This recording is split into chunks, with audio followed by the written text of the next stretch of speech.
बच्चों आप अपनी स्क्रीन पर 6 नंबर क्वेश्चन देखिए। 6 नंबर क्वेश्चन को एक बार पढ़िए क्या है। 6 नंबर क्वेश्चन में two particles each having the mass 5 gram and charge 1 × 10⁻⁷ coulomb stay in limiting equilibrium on the horizontal table with a separation of 10 cm between them. The coefficient of friction between each particle and the table is same. Find the coefficient of friction. तो question number 6 में question number 6 दो particle हैं और दोनों particle पर charge दिया गया है। दो ये पार्टिकल हैं। चलो इस वाले पार्टिकल को A नाम दे दिया, इसको B नाम दे दिया और इस वाले पार्टिकल पर 1.0 × 10⁻⁷ कूलम चार्ज है। इस पर 1.0 × 10⁻⁷ कूलम चार्ज है और क्वेश्चन में डिस्टेंस इनके बीच की 10 सेंटीमीटर है, तो मीटर में हो जाएगी 0.10 मीटर। और दोनों चार्ज पार्टिकल के जो मास हैं वो 5 ग्राम है। तो इसका जो मास है वो 5 ग्राम है और इसका मास भी 5 ग्राम है। और क्वेश्चन में एक लाइन लिखी हुई है कि the coefficient of friction between the each particle and the table, यानी कि टेबल और पार्टिकल के बीच में जो फ्रिक्शन कोफिशिएंट है वो सेम है। तो ये टेबल हो गई और ये पार्टिकल हो गया। इसमें इन दोनों के बीच में जो फ्रिक्शन कोफिशिएंट है, घर्षण गुणांक, मान लिया वो म्यू है, ऐसा हमने सपोज कर लिया। तो इस वाले पार्टिकल और टेबल के बीच में भी जो फ्रिक्शन कोफिशिएंट है वो भी म्यू है। क्वेश्चन के अकॉर्डिंग दोनों पार्टिकल वर्सेस टेबल के बीच का जो कोफिशिएंट ऑफ फ्रिक्शन है वो सेम चल रहा है, तो हमने म्यू मान लिया। अब क्वेश्चन में कहा है कि पूरा का पूरा जो ये सिस्टम है वो लिमिटिंग इक्विलिब्रियम में है। इसका मतलब ये हो गया कि इक्विलिब्रियम अगर हम डिस्कस करेंगे तो फोर्सेस की बात कर ली जाए तो आप देख सकते हैं कि इस वाले पार्टिकल पर जो चार्ज है वो चार्ज इस वाले पार्टिकल पर फोर्स लगाएगा, तो फोर्स हो जाएगा F। किस पार्टिकल पर फोर्स लग रहा है? B पर, बिकॉज ऑफ A। और B वाला पार्टिकल भी A वाले पार्टिकल पर फोर्स लगाएगा, ये हो जाएगा फोर्स FAB। तो ये दोनों फोर्सेस रिपल्सिव फोर्सेस हैं, तो इनके बीच की जो डिस्टेंस है वो क्या होना चाहेगी? बढ़ना चाहेगी पहले के कंपेयर में। बट क्वेश्चन कह रहा है कि नहीं, इक्विलिब्रियम में है। इसका मतलब है कि इस वाले फोर्स को कट किया है इधर फ्रिक्शन फोर्स ने। अगर फ्रिक्शन कोफिशिएंट है तो फ्रिक्शन फोर्स की बातें करनी चाहिए आपको, और इस वाले फोर्स को कट किया हुआ है फ्रिक्शन फोर्स ने। तो स्मॉल f यहां पर फ्रिक्शन फोर्स है, तो स्मॉल f यहां पर फ्रिक्शन फोर्स है। तो किसी एक का इक्विलिब्रियम डिस्कस कर लिया जाए। चलिए अगर हम B वाले पार्टिकल का डिस्कशन करते हैं कि इक्विलिब्रियम B पार्टिकल का कैसे मेंटेन होगा। तो ये B पार्टिकल है, इसका अपना वेट नीचे की ओर काम करेगा, डाउनवर्ड में। नॉर्मल रिएक्शन, ये रही नॉर्मल रिएक्शन कैपिटल N। इधर इलेक्ट्रिक फोर्स है FBA और इधर ये फ्रिक्शन फोर्स है स्मॉल f। तो अगर इक्विलिब्रियम है तो N की वैल्यू mg के बराबर होगी, N = mg, और friction force = electric force FB है। और फ्रिक्शन फोर्स की वैल्यू होती है F = mu × N, N for normal reaction, और नॉर्मल रिएक्शन की वैल्यू यहाँ पर mg है। तो यहाँ पे F की वैल्यू हो जाएगी म्यू mg, और ये क्या है? इलेक्ट्रिक फोर्स है। 1/4πε0 Q1 Q2/r²। Mu m for मास कितना दिया हुआ है? 5 ग्राम। दोनों के मास 5 ग्राम है, तो 5 × 10⁻³ किलोग्राम और जी फॉर ग्रेविटी 10 ले लिया यहाँ पर। SI में 1/4πε0 की वैल्यू 9×10⁹ Q1 Q2 दोनों पर जो चार्जेस हैं वो 1×10⁻⁻7 कूलाम है। दोनों पर चार्जेस हैं 1.0 × 10⁻�7। ये Q1 की वैल्यू है, यही Q2 की वैल्यू है, तो यहाँ स्क्वायर लगा दिया जाए। और डिस्टेंस है यहाँ पर 0.10 का स्क्वायर। तो बहुत आसानी से अब आप इस क्वेश्चन को सॉल्व कर लेंगे, और जब सॉल्व करेंगे तो म्यू की वैल्यू 0.18 आएगी। तो सॉल्व करिएगा और इस आंसर को मैच कर लीजिएगा। तो ये था हमारा 6 नंबर क्वेश्चन, और इसको हमने सॉल्व कर लिया। अब इसके आगे चलते हैं और क्वेश्चन नंबर 7 को देखते हैं कि 7th नंबर क्वेश्चन क्या है। स्क्रीन पर पढ़िए अपनी 7th नंबर प्रॉब्लम क्या है। Question number 7, A particle capital A having the charge of 5 × 10⁻⁷ coulomb is fixed in a vertical wall. A second particle capital B of mass 100 gram and having equal charges 5 × 10⁻⁵ coulomb is suspended by a silk thread of length 30 cm from the wall. The point of suspension is 30 cm above the particle A. Find the angle of thread with the vertical when it stays in equilibrium. तो 7th question को पढ़ लीजिए पहले एक बार अच्छे से। 7th question देखिए। तो आप देख सकते हैं कि 7th वाले क्वेश्चन में एक वर्टिकल वॉल है, और उस वर्टिकल वॉल में एक चार्ज है कैपिटल A जो कि फिक्स्ड है। तो ये हमने वॉल बना ली 7th प्रॉब्लम।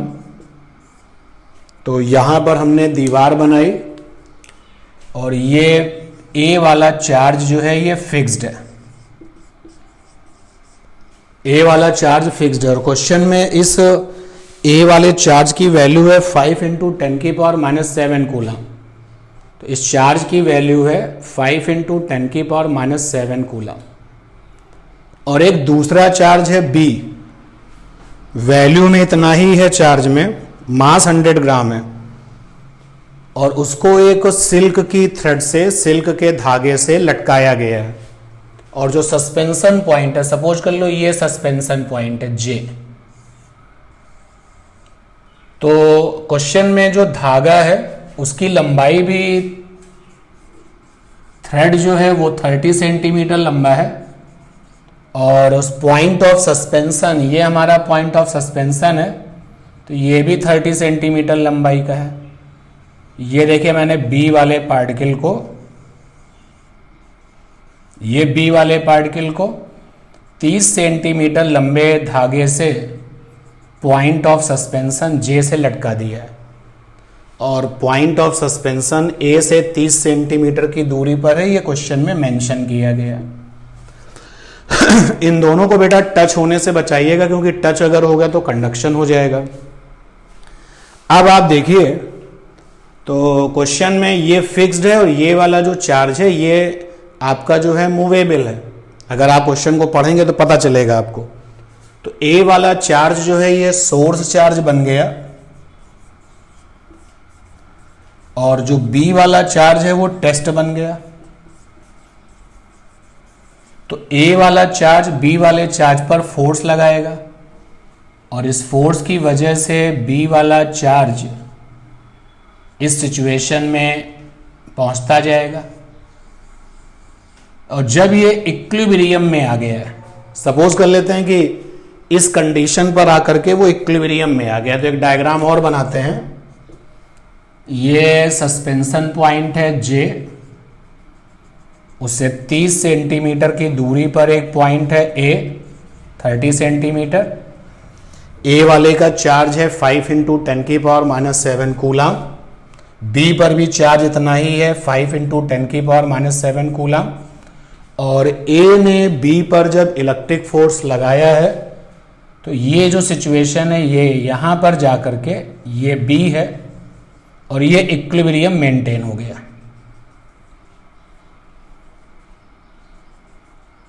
ये रहा इलेक्ट्रिक फोर्स बी के ऊपर ड्यू टू ए, बी पर जो फोर्स लगा है ए की वजह से, और इक्विलिब्रियम मेंटेन हो गया है। तो हम ये मान के चल रहे हैं कि इस कंडीशन में इक्विलिब्रियम आ चुका है, इक्विलिब्रियम आ चुका है। तो क्वेश्चन में कहा है कि जिस समय इक्विलिब्रियम मेंटेन हुआ है उस समय थ्रेड ने वर्टिकल के साथ कितना एंगल बना रखा है, जो धागा है उसने वर्टिकल के साथ में कितना एंगल बनाया है। तो सपोज कर लेते हैं कि थ्रेड ने वर्टिकल के साथ में थीटा एंगल बनाया है। ये 30 सेंटीमीटर है, थ्रेड की लंबाई भी 30 सेंटीमीटर है। तो बराबर साइड के आमने सामने के एंगल भी बराबर होते हैं। तो यहाँ पर JA और JB बराबर हैं। तो अगर ये वाला एंगल अल्फा है तो फिर ये वाला एंगल भी अल्फा होगा। ठीक, अब हम इक्विलिब्रियम डिस्कस कर रहे हैं उसके। तो बच्चों एक ट्राइंगल आपको दिखाई दे रहा होगा, उस ट्राइंगल में सारे एंगल का समेशन 180 होना चाहिए। ट्राइंगल का नाम है JAB। तो theta plus alpha is equal to 180।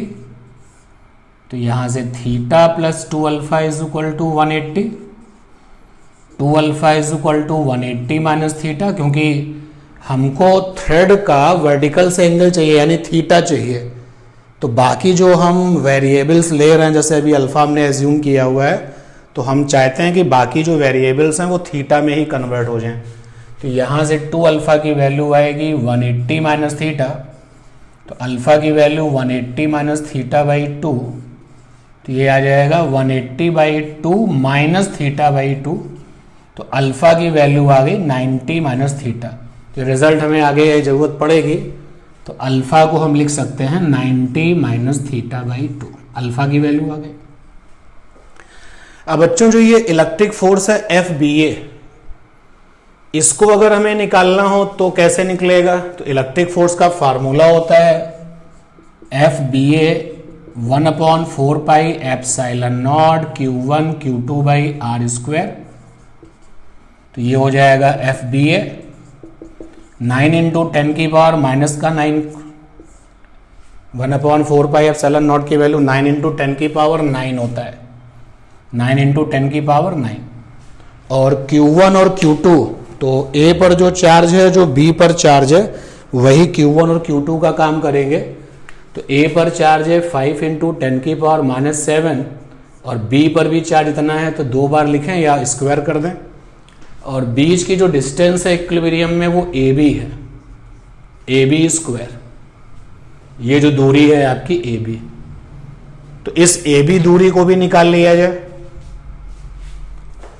तो आप देखिए ट्राइंगल है आपका JAB, ये रहा ट्राइंगल JAB। ये B है, ये A है, ये J है, ये 30 है, ये 30 है, ये अल्फा है, ये अल्फा है, और ये थीटा है। तो हमने यहां पर साइन रूल लगा दिया। साइन रूल, तो सबसे पहले हमने ये वाला एंगल लिया साइन थीटा।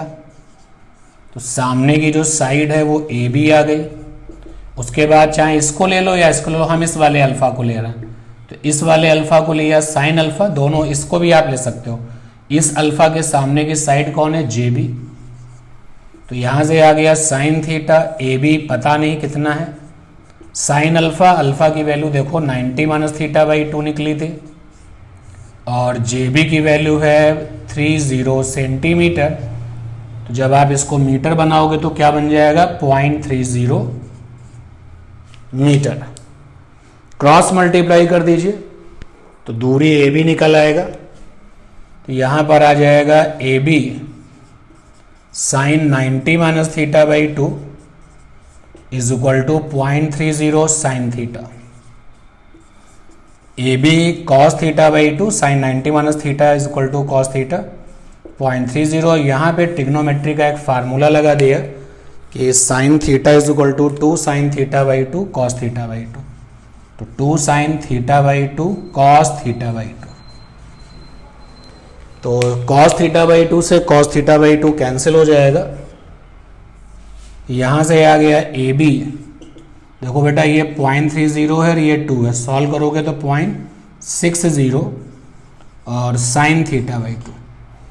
तो जो दूरी है इक्विलिब्रियम जब मेंटेन हुआ है तो बी वाले चार्ज पार्टिकल ने ए से ए बी दूरी मेंटेन कर रखी है, तो फोर्स निकालने के लिए इस दूरी की रिक्वायरमेंट आएगी जो कि निकल चुकी है। तो ए बी की जो वैल्यू आई है उसको भी निकाल दिया, लिख दिया जाए, काम आएगा हमारे यहाँ पर। तो ए बी की वैल्यू आ गई है, A B is equal to आया है 0.60 और साइन थीटा बाई 2, ये ए बी निकल आया। और हम इक्विलिब्रियम डिस्कस कर रहे हैं तो देखते हैं कि जिसका इक्विलिब्रियम है, किसका इक्विलिब्रियम है, बी का इक्विलिब्रियम है, तो उस बी पर कौन कौन से फोर्सेस हैं। तो एक तो बी पर ए की वजह से लगने वाला इलेक्ट्रिक फोर्स है, एक इसका जो है ये अपना खुद का वेट होगा, और बी का जो मास है, मास ऑफ बी वो दिया गया है 100 ग्राम। क्वेश्चन में बी का मास दिया गया है 100 ग्राम, तो mg नीचे की ओर काम करेगा और बी पर लगने वाला टेंशन ये होगा। तो ये 3 फोर्सेस इस बी पर लगे हुए हैं और ये बी जो है इक्विलिब्रियम मेंटेन कर रहा है। तो अब आप लॉमीज थ्योरम भी लगा सकते हो, लॉमीज थ्योरम की हेल्प ले सकते हो कि लॉमीज थ्योरम से भी क्वेश्चंस का आंसर निकल आएगा। तो चाहें तो आप लॉमीज थ्योरम लगा करके इस क्वेश्चन को सॉल्व करिए, लेकिन थोड़ा लॉमीज थ्योरम से ये टिपिकल पड़ेगा। अब इक्विलिब्रियम डिस्कस करना है हमको। तो बच्चों हमने क्या किया कि एक रेफरेंस लाइन ली और वो जो रेफरेंस लाइन है वो आपकी जेबी के साथ 90 डिग्री पर है। तो ध्यान से आप देखिए, एक रेफरेंस लाइन बना रहे हैं यहां पर और वो रेफरेंस लाइन जेबी के साथ 90 डिग्री पर है, ये वो रेफरेंस लाइन है। आप लॉमीज थ्योरम से भी क्वेश्चन कर सकते हैं। ये रेफरेंस लाइन हमने बनाई है, इस रेफरेंस लाइन का नाम डाल दिया mn, ये रेफरेंस लाइन mn। और A ने जो B पर फोर्स लगा रखा है उसको थोड़ा सा हाईलाइट कर देते हैं। ये A ने B पर जो फोर्स लगा रखा है FBA, और ये जो रेफरेंस लाइन है mn वो JB के साथ 90 डिग्री का एंगल बना रही है। तो JB के साथ 90 डिग्री यानी JB परपेंडिकुलर टू mn, ये हमने एक रेफरेंस लाइन ली है। और जब ये रेफरेंस लाइन हमने ले ली तो आप ध्यान से देखिए बच्चों, ये वाला जो एंगल है वो कितना होगा, आप इस एंगल को कैलकुलेट करिए, इस वाले एंगल को कैलकुलेट करिए। ये देखिए ये पूरा 90 है भाई, ये पूरा तो 90 डिग्री है ना, रेफरेंस लाइन जेबी के साथ 90 डिग्री पर है। तो जो ये आएगा 90 माइनस अल्फा, ये वाला एंगल आ गया। अगर हम इसी जेबी को और आगे ट्रेस कर लें, बढ़ा दें इस तरीके से, ये तो JB जो है वो रेफरेंस लाइन के साथ 90 डिग्री का एंगल बना रही है और ये वाला एंगल आ गया है 90 माइनस अल्फा। ध्यान से आप देखें,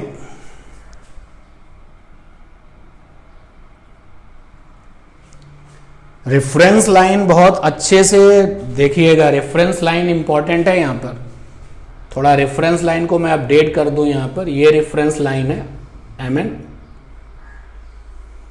ये रही रेफरेंस लाइन, और ये JB वाली लाइन है, और ये भी 90 डिग्री होगा भाई, ये 90 डिग्री का एंगल होगा, ये 90 डिग्री का एंगल, ये इधर से भी 90 डिग्री का एंगल।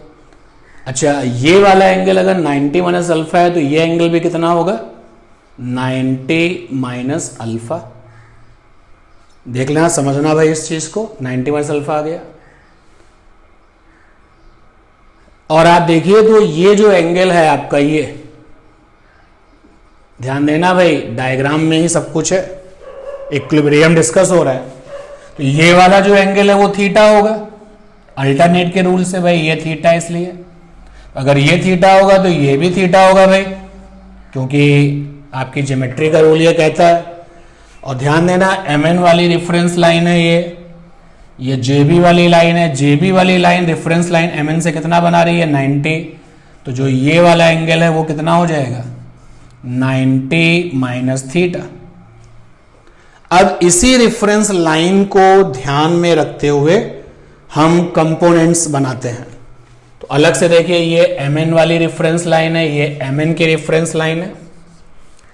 इस mn की रेफरेंस लाइन में एक ये पॉइंट आ रहा है B, जिसका कि mg नीचे की ओर काम कर रहा है, और इस रेफरेंस लाइन पर B पॉइंट है, आप देख सकते हैं यहां पर mg नीचे की ओर काम कर रहा है, और इस mg ने यहां से एंगल बना रखा है 90 माइनस थीटा। और यहां पर एक एक फोर्स और है यहां पे, ये देखिए टेंशन वाला फोर्स है, ये T फॉर टेंशन, ये दिखाई दिया होगा आपको, ये T टेंशन इस जगह पर। और एक फोर्स है FBA, तो मैं दिखाता हूं उस फोर्स को भी। ये रहा वो फोर्स FBA, उस मेन डायग्राम से एक डायग्राम बना रहे हैं अपने लिए। ये देखिए फोर्स FBA, और ये FBA नाम का फोर्स इस रेफरेंस लाइन से कितने एंगल पर है 90 माइनस अल्फा एंगल पर है। तो अब इसी रेफरेंस लाइन के अबाउट हम कंपोनेंट्स कर लें और इक्विलिब्रियम कर दें, इक्विलिब्रियम की कंडीशंस को फॉलो कर लें। तो देखिए इस फोर्स का FBA का एक कंपोनेंट आएगा, ये कंपोनेंट आएगा इधर FBA cos 90 माइनस अल्फा, और एक कंपोनेंट आएगा FBA sin 90 माइनस अल्फा। इधर आप mg को देखो, mg का एक कंपोनेंट इधर आएगा mg cos 90 माइनस थीटा, इधर आएगा mg sin 90 माइनस थीटा। मैं रिपीट कर दूं अपनी बात को, आप लोग जो है लॉमी थ्योरम से भी जा सकते हैं, लेकिन जब आप लॉमी थ्योरम फॉलो करोगे तो ये थोड़ा टिपिकल होगा कैलकुलेशन के मामले में, और इसलिए यहां पर हमने एक रेफरेंस लाइन के अबाउट इनके कंपोनेंट्स कर लिए। तो अब मेन डायग्राम को हटा देते हैं और इसको देखते हैं, इक्विलिब्रियम की कंडीशन को सेटिस्फाइड करते हैं। तो अगर इक्विलिब्रियम है तो मेरी इस रेफरेंस लाइन पर देखो एक फोर्स कंपोनेंट इधर है, दूसरा इधर है, यानी ये वाला फोर्स इसके क्या होना चाहिए बराबर होना चाहिए। यानी कि कहा जा रहा है FBA cos 90 minus alpha is equal to होना चाहिए mg cos 90 माइनस थीटा, ये बराबर होना चाहिए। और इधर का जो ये टेंशन है T फॉर टेंशन, वो इसके टोटल के बराबर होना चाहिए। अगर इक्विलिब्रियम है FBA sin 90 माइनस अल्फा और प्लस का mg sin 90 माइनस थीटा, ये इक्विलिब्रियम की कंडीशन लगा दी।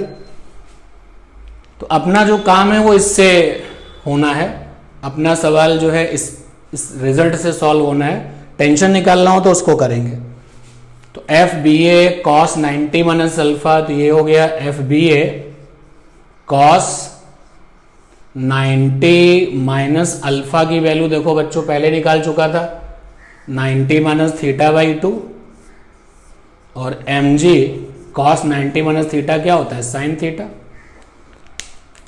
यहां से आएगा FBA cos 90 ये आएगा cos थीटा बाई 2, और mg इसको ब्रेक कर सकते हैं 2 sine theta by 2 cos theta by 2। तो cos theta by 2 cos theta by 2 यहां से कैंसिल हो जाएगा, तो ये रिजल्ट आ जाएगा FBA is equal to 2mg sine theta by 2, ये आया। और FBA की वैल्यू बच्चों ये रही, FBA की वैल्यू ये है, कितनी है ये रही वैल्यू, रख दो यहां पर तो 9 इंटू 10 की पावर 9, 5 इंटू 10 की पावर -7 होल स्क्वायर अपॉन में A B square, A B का square 2mg sine theta by 2। m for mass और b का मास हमको दिया गया है, तो थोड़ा स्पेस बनाया जाए इधर।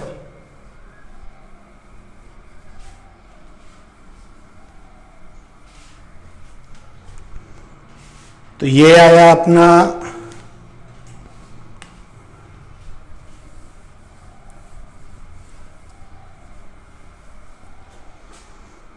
तो ये रिजल्ट आ गया 9 इंटू 10 की पावर 9 और ये 25 इंटू 10 की पावर -14 अपॉन में ए बी स्क्वायर, और ये इधर आ गया 2 मास, बी का मास बच्चों 100 ग्राम दिया गया था, 100 ग्राम है यहाँ पर, तो 100/1000 किलोग्राम बना लिया। जी की वैल्यू 9.8 या 9.8 ना लेके 10 भी ले सकते हैं, चलो हमने 10 ले लिया। और ये साइन थीटा बाई 2, हमको थीटा निकालना है, ये याद रखना। तो यहां से आया 9 इंटू 10 की पावर 9, 25 इंटू 10 की पावर -14, 2, ये बनेगा 1/10 साइन थीटा बाई 2, और ए बी पर स्क्वायर लगा हुआ है। बच्चों ए बी की वैल्यू हम पहले ही निकाल चुके थे, देखिए ए बी की वैल्यू कहीं हम लोगों ने कैलकुलेट करके रखी हुई है। तो ए बी की वैल्यू है 0.60 साइन थीटा बाई 2, ये रही ए बी की वैल्यू।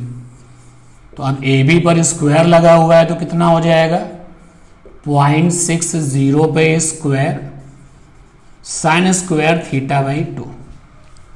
तो यहां पर ए बी की वैल्यू पुटअप कर दें तो ये आ गया 9 इंटू 10 की पावर 9, 25 इंटू 10 की पावर -14, और ये आ गया इज इक्वल टू 2/10 यानी कि 1/5 sine theta by 2। A B का स्क्वायर है 0.60 इंटू 0.60, और ये साइन स्क्वायर थीटा बाई 2।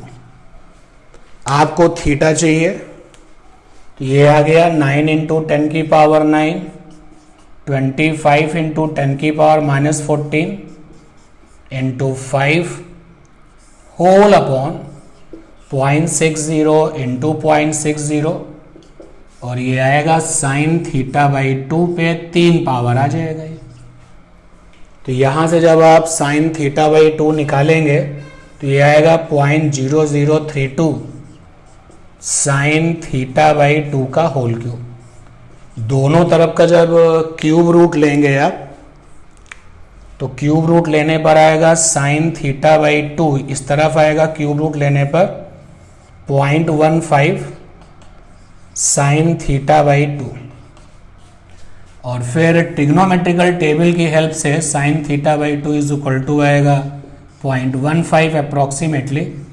तो sine theta by 2 is equal to ये आएगा साइन 16.5 डिग्री के आसपास, ये नियरली हम लोगों ने लिया है वैल्यू, और यहाँ से आ जाएगा theta by 2 is equal to 16.5 degree. तो ट्रिग्नोमेट्रिकल टेबल की हेल्प चाहिए होगी तो ये आ जाएगा 17 डिग्री।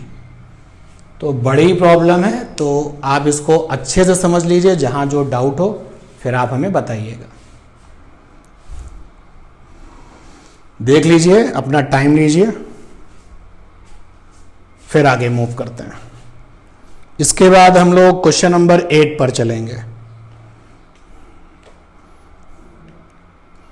तो 8th वाली प्रॉब्लम अपनी स्क्रीन पर देखिए।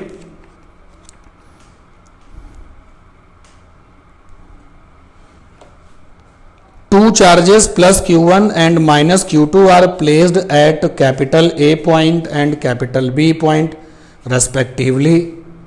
A line of force emanates from plus Q1 at an angle alpha with line AB. At what angle will it terminate at minus Q2? तो बड़ा ही बढ़िया क्वेश्चन है 8th नंबर वाला भी। स्क्रीन पर क्वेश्चन है, आप पढ़ लीजिए।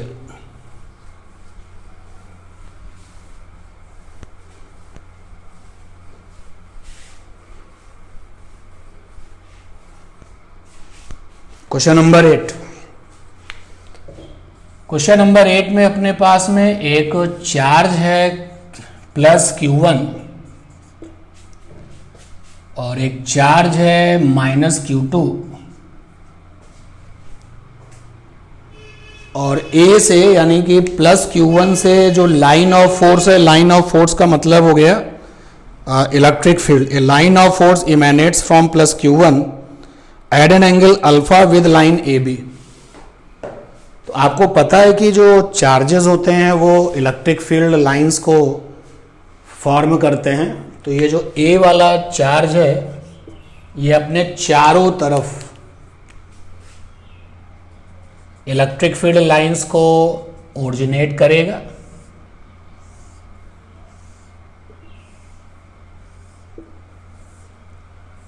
सभी डायरेक्शन में। तो कोई एक लाइन पर हम ध्यान दें, चलो मान लेते हैं ये वाली लाइन, ये वाली लाइन AB से अल्फा एंगल पर ओरिजिनेट हो रही है, निकल रही है। और फिर अगर हम इस Q2 पर बात करें तो A से निकल करके ये Q2 पर क्या होती है, टर्मिनेट होती है। तो मान लेते हैं, सपोज कर लेते हैं ये बीटा एंगल पर जाके टर्मिनेट हो गई।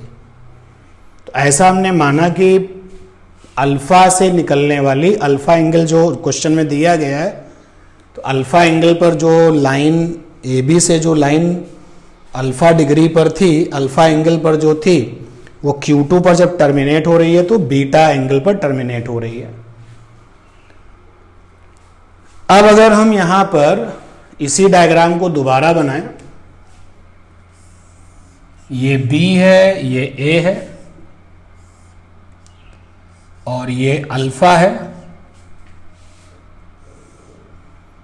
और ये यहां पर ये बीटा है। तो एक अल्फा एंगल पे जो ये लाइन आ रही है, तो अगर हम एक कोण एज्यूम करें,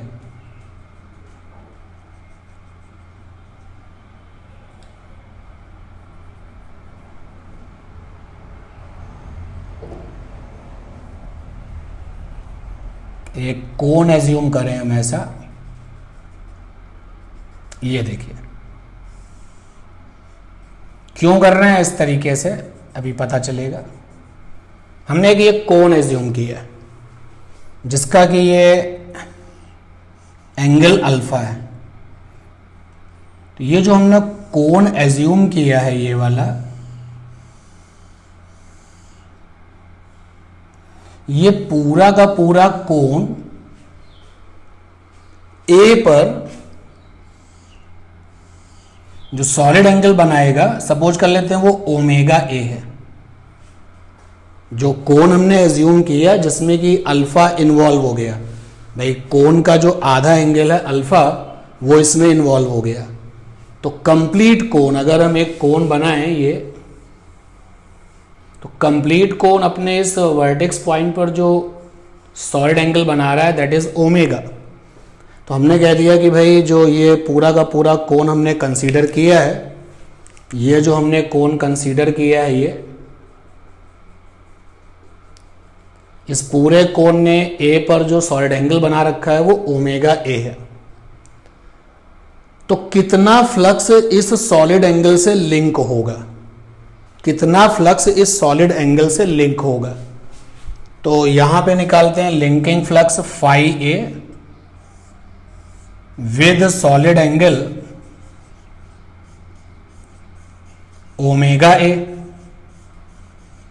तो आपको कॉन्सेप्ट पता है कि ओमेगा सॉलिड एंगल से लिंक होने वाला फ्लक्स निकाला जाएगा, तो Q upon 4 pi epsilon naught साथ में ओमेगा A। Q माने चार्ज की वैल्यू, तो यहां पर चार्ज की वैल्यू प्लस में ही है, और ओमेगा A सॉलिड एंगल है। अब ये जो फ्लक्स यहां से निकलेगा ये यहां पर जाके क्या हो रहा है, टर्मिनेट हो रहा है। बी पर जाकर के वो सारा का सारा फ्लक्स क्या हो गया, टर्मिनेट हो रहा है।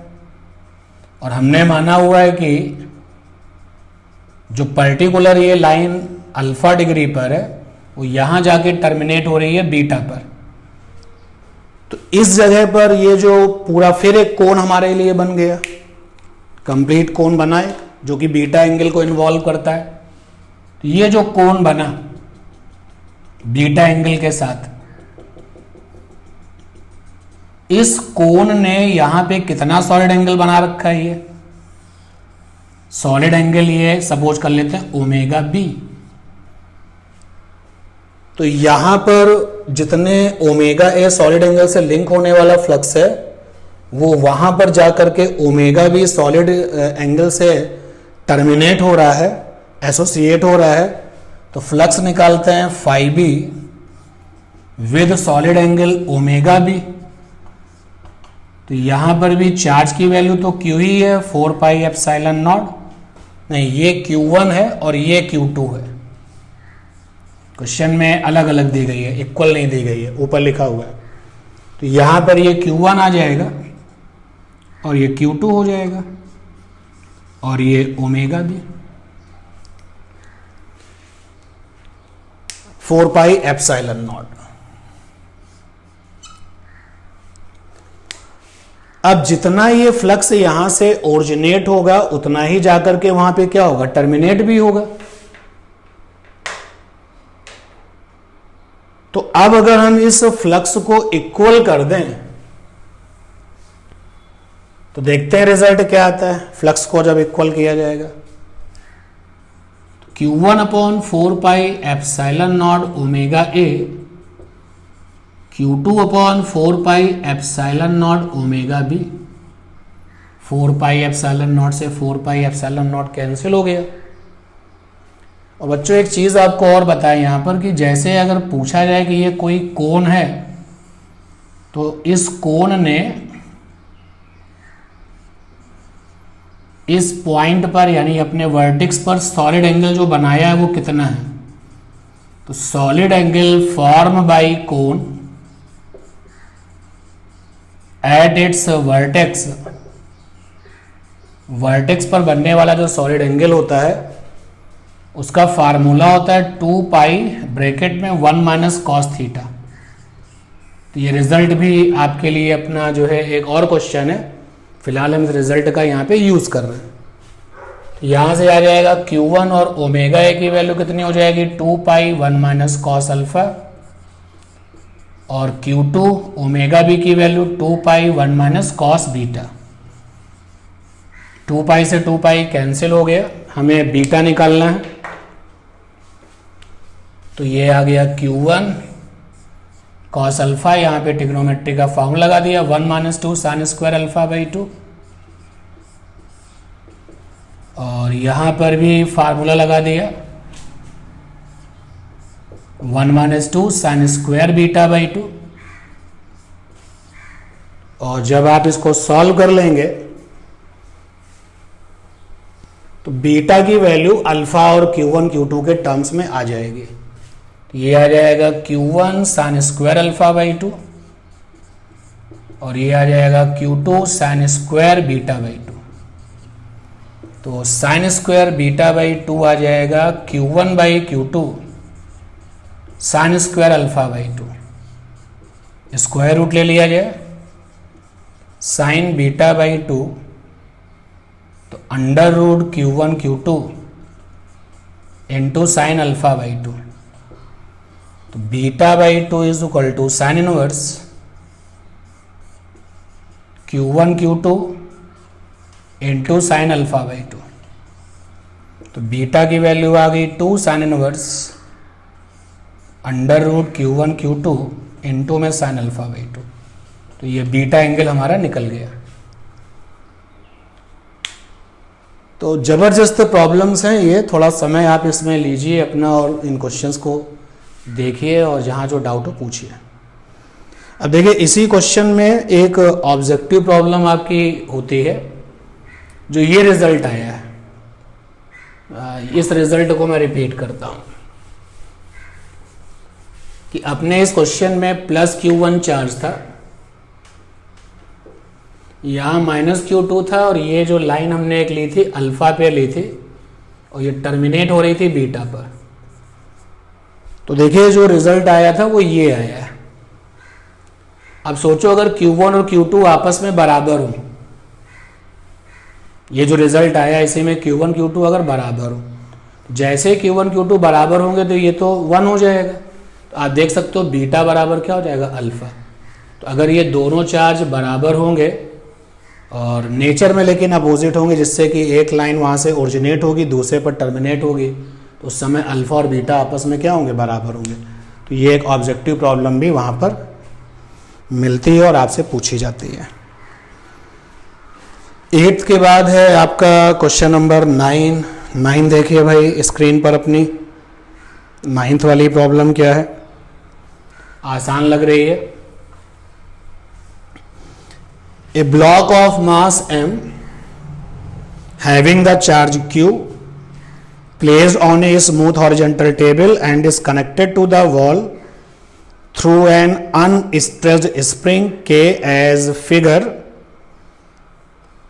k spring constant है वहां पर। a horizontal electric field capital E parallel to spring is switched on, find the amplitude resulting SHM, find the amplitude of resulting SHM of A block. तो क्वेश्चन में एक spring है और unstressed है, यानी कि कोई उसमें खिंचाव नहीं है, और ये एक ब्लॉक है, m मास का ब्लॉक है ये, और इस m मास के ब्लॉक पर चार्ज q है। अभी स्प्रिंग जो है अनस्ट्रेस्ड है, और क्वेश्चन में स्प्रिंग का जो फीचर है वो कैपिटल के यानी स्प्रिंग कांस्टेंट है। अब अगर स्प्रिंग के पैरेलल इलेक्ट्रिक फील्ड को ऑन किया जाए, तो इलेक्ट्रिक फील्ड को अगर ऑन करेंगे तो फिर ये जो स्प्रिंग है वो अपनी लेंथ को चेंज करेगी, क्योंकि फोर्स आ जाएगा उस पर। तो सपोज कर लेते हैं कि इलेक्ट्रिक फील्ड स्प्रिंग के पैरेलल इस डायरेक्शन में ऑन हो गई, आप अपोजिट भी ले सकते हैं। तो जैसे ही इलेक्ट्रिक फील्ड ऑन होगी तो यहाँ पर इलेक्ट्रिक फोर्स आ जाएगा QE, electric force F = QE। अब ये जो इलेक्ट्रिक फोर्स है ये स्प्रिंग को क्या करेगा, ये स्प्रिंग को खींचेगा, तो स्प्रिंग फोर्स पैदा हो जाएगा, और ये स्प्रिंग फोर्स, और जो स्प्रिंग में खिंचाव आएगा, जो स्प्रिंग की लेंथ में जो चेंज आएगा, उसी को ही हम अगर SHM परफॉर्मिंग का क्या कहेंगे, एम्पलीट्यूड कहेंगे। तो यहाँ पर Fs = हो जाएगा QE, तो Fs यानी Kx = QE, यहाँ पर x change in length of the spring होगा, और यही एम्पलीट्यूड का काम करेगा। भाई स्प्रिंग की नेचुरल लेंथ से जो मीन पोजीशन है उससे आगे मैक्सिमम कहाँ तक जा सकते हैं, तो ये x वैल्यू ही है, और कंप्रेस होकर के कहाँ तक जा सकते हैं, तो ये चेंज इन लेंथ जो है x आपका, यही एम्पलीट्यूड का काम करेगा। और इसके बाद देखिए 10वीं प्रॉब्लम अपनी स्क्रीन पर।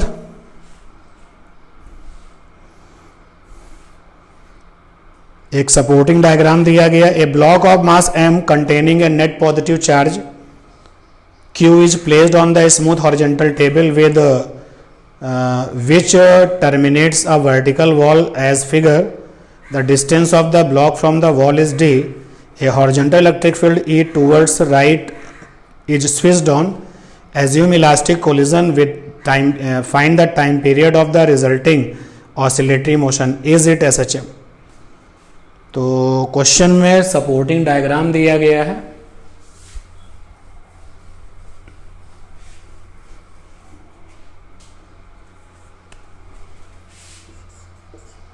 ये रहा सपोर्टिंग डायग्राम। ये एक वॉल है, ये एक ब्लॉक है, Q चार्ज के साथ है, इलेक्ट्रिक फील्ड ये डायरेक्शन में है, यूनिफॉर्म इलेक्ट्रिक फील्ड है, और d डिस्टेंस पर है ये। तो क्वेश्चन में एक तो इसने टाइम पीरियड पूछा है कि भाई होगा क्या कि इस इलेक्ट्रिक फील्ड की वजह से इस ब्लॉक पर फोर्स आ जाएगा, यूनिफॉर्म इलेक्ट्रिक फील्ड है, तो ये इलेक्ट्रिक फोर्स आ जाएगा F is equal to Q V, और इस इलेक्ट्रिक फोर्स से ये ब्लॉक मूव करेगा और फिर यहां पे टकराएगा, और टकरा करके कोलिजन इलास्टिक है तो टकरा करके ये वापस लौटेगा। इलेक्ट्रिक फील्ड जो है वो लगातार यूनिफॉर्म मेंटेन रहेगी। तो जरा देखते सिचुएशन क्या होगी। सिचुएशन ये होगी कि जिस समय ये इलेक्ट्रिक फोर्स लगेगा इसके ऊपर एक्सेलरेशन आ जाएगा, force upon mass QV upon m। ध्यान से इस A फॉर एक्सेलरेशन को देखिए, ये तो कांस्टेंट एक्सेलरेशन है, और सिंपल हार्मोनिक मोशन में जो एक्सेलरेशन होता है वो प्रोपोर्शनल टू माइनस का डिस्प्लेसमेंट होता है, यानी एक्सेलरेशन डिस्प्लेसमेंट के साथ में अपोजिट इन डायरेक्शन होता है, यानी कि डिस्प्लेसमेंट के साथ साथ एक्सेलरेशन वेरी करता है, और यहाँ का जो एक्सेलरेशन है वो क्या है, कांस्टेंट है, और डिस्प्लेसमेंट के साथ अपोजिट भी नहीं है। जैसे सपोज कर लो कि ये थोड़ी देर में यहाँ से यहाँ आ गया, ब्लॉक यहाँ पर आ गया, तो ये रहा डिस्प्लेसमेंट। तो डिस्प्लेसमेंट और एक्सेलरेशन और फोर्स एक ही डायरेक्शन में, ये तो कंफर्म हो गया कि ये SHM तो नहीं है। अब टाइम पीरियड, तो चलो पहले यहां से यहां तक जाने में समय कितना लगेगा ये निकालते हैं। तो S बराबर ut plus half AT square,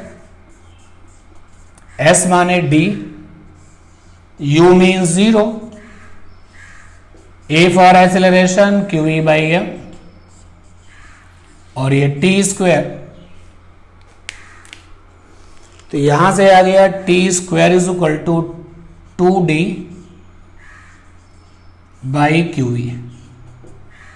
तो T की वैल्यू आ गई √2md बाई QE। तो ये अपनी इस जगह से यहां तक जाने में इसने समय कितना लिया वो निकल गया। अब टकराएगा, और टकरा करके ये इलास्टिक कोलिजन है तो ये वापस आएगा। तो जब कोई मास इलास्टिक कोलिजन करता है, सपोज कर लेते हैं कि जिस समय ये टकरा रहा था उस समय वेलोसिटी v थी, और जब ये टकरा करके वापस लौटा तो वेलोसिटी v डैश थी। तो बच्चों v और v डैश क्या होगा, सेम होगा। आप चाहो तो निकाल सकते हो।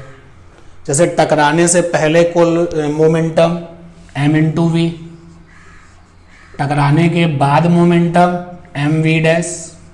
आप देख सकते हो कि v और v डैश डायरेक्शन में अपोजिट होंगे, लेकिन वैल्यू में क्या होंगे, सेम होंगे।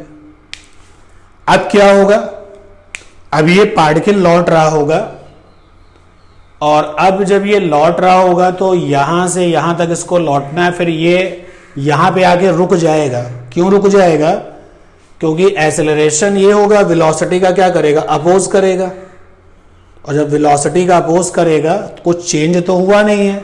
जिस एक्सेलरेशन ने इसको यहां 0 से v वेलोसिटी तक पहुंचाया है, v डैश की वैल्यू बच्चों v के बराबर है। ये ध्यान देना, बहुत इंपॉर्टेंट लाइन है ये भाई। पहले इसके पास वेलोसिटी कितनी थी, 0, और टकराने से पहले कितनी वेलोसिटी थी, v। किसने बनाया था, a फॉर एक्सेलरेशन ने। तो 0 से v वेलोसिटी बनाने में a फॉर एक्सेलरेशन का रोल था। तो अब ये उल्टी वेलोसिटी है v, और एक्सेलरेशन क्या है, वही, तो वो रिटार्डेशन का काम कर जाएगा। तो जब रिटार्डेशन का काम कर जाएगा तो ये वेलोसिटी यहां पर आकर के 0 बन जाएगी। फिर चूंकि यूनिफॉर्म इलेक्ट्रिक फील्ड वो तो खत्म नहीं हो रही है, तो फिर यूनिफॉर्म इलेक्ट्रिक फील्ड फोर्स बनाएगी। तो ये पार्टिकल जाएगा, टकराएगा, फिर आएगा, फिर जाएगा, टकराएगा, तो ऑसिलेटरी मोशन तो होगा, रिपीट करेगा मोशन को। तो जाएगा t समय में, लौट के आएगा t समय में, तो टाइम पीरियड कितना हो जाएगा, टाइम पीरियड हो जाएगा 2t, 2md बाई QV, और इसको अगर आप चाहें तो लिख सकते हैं 8md बाई QV। ये हम लोगों ने total bunch of the problems किया और काफ़ी बेहतरीन प्रॉब्लम थी इस सेगमेंट में। तो अगर आप इन क्वेश्चंस में कहीं कोई डाउट, कहीं कोई प्रॉब्लम फेस करते हैं तो आप हमको जो है कांटेक्ट करके पूछ सकते हैं, कमेंट्स करके पूछ सकते हैं, पर्सनली हमसे मेरे फ़ोन पर आप जो है क्वेश्चंस डिस्कस कर सकते हैं। तो मिलते हैं आपसे अगली क्लास पर।